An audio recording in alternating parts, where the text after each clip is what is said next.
Չէ, չի կարելի։ Չի կարելի մոնստերայի օդային արմատները եւ ընդհանրապես ցանկացած բույսի օդային արմատները կտրել չի կարելի։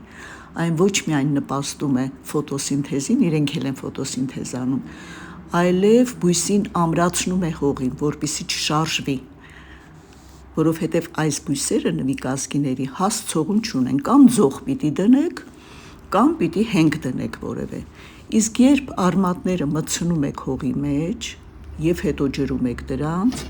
ապա նպաստում եք, որ բույսը ամուր լինի, ինչպես նաեւ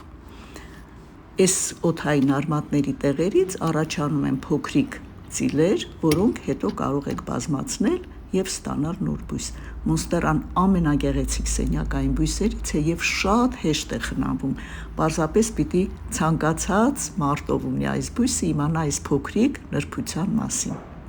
Կարող եք բազմացնել նաեւ վերին կտրոնով։